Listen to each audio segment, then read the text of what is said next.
have our timer ready. You need to answer. Remember to answer in the form of a question. The categories aren't typical because this is sexual jeopardy. Dishonorable discharge. Can you guys guess what that is? STDs, STIs. 9 months too late, that's birth control. These Columbia College students are talking about STDs. Classification of STD can be treated, but as of right now, there is no cure. What is herpes?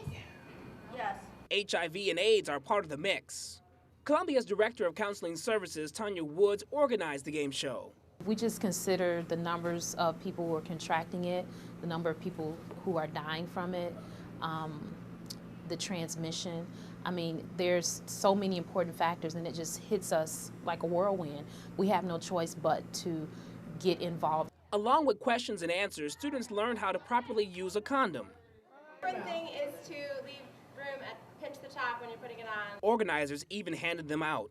We call them condom sickles. In 2005, the Chicago Department of Public Health reported 333 new HIV diagnoses in the 13 to 29 age group, accounting for 42% of all new cases. It's migrated from being a disease of gay men in their 30s to a disease mostly heterosexual and moving younger. Dr. Blair Odlin is director at Sage Medical Group and works at Columbia's Health Center. He's practiced medicine for 25 years and currently works with HIV and AIDS patients.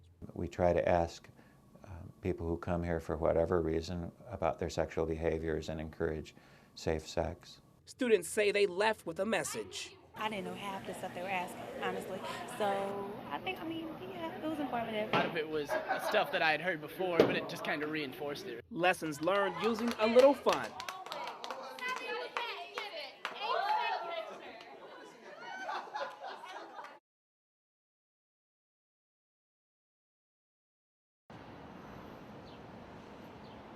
Construction cranes fill the South Loop sky. Condos going up, big businesses moving in. Home Depot is the latest addition on Clinton Street off West Roosevelt Road. In selecting the South Loop as the general area was somewhat of a no-brainer because of all the development and new housing. Many customers are excited about the urban location. I only live like 5 minutes away, and I just moved into a new house, so I'm purchasing things for the house. Soon DSW Shoes and Best Buy will be open for shoppers. But the influx in commercial and residential construction worries some. People can't afford to pay their taxes on their homes. That's what I'm concerned about. Developing communities often face rising property taxes. Dennis Benenato, a South Loop resident, works at Amari and Localo, representing property tax owners who attempt to lower or appeal high assessment rates. The values have escalated so rapidly and aggressively over the past 3 to 5 years. In some areas, the Lakeview neighborhoods, the West Loop, they've increased over 100%. Today, with urban revitalization in full force here in the South Loop, there's more housing available than ever before. In fact, according to the multiple listing source in Northern Illinois, there's over 600 condo and townhouses on the market, ranging in price from $150,000 to $7.5 million. At this time last year, there were just over 100 available units with an average sale price of $290,000.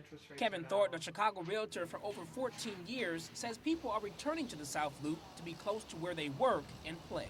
We're at least now seeing the consumer services being developed, which is going to do nothing but create more demand and then subsequently drive the prices up. He doesn't expect overdevelopment to be a problem in the future. Might there be pricing correction? That's possible. Is there going to be a bubble? Very doubtful.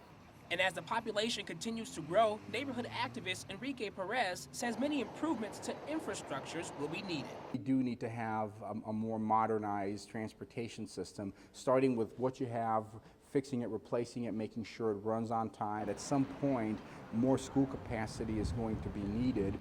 Nevertheless, Perez says development is improving the place he calls home. The area, which was once sort of an abandoned series of railroad tracks and old gutted out buildings, are now a vibrant community. So for now, the cranes appear to be a permanent fixture in the South Loop, hanging high in the sky.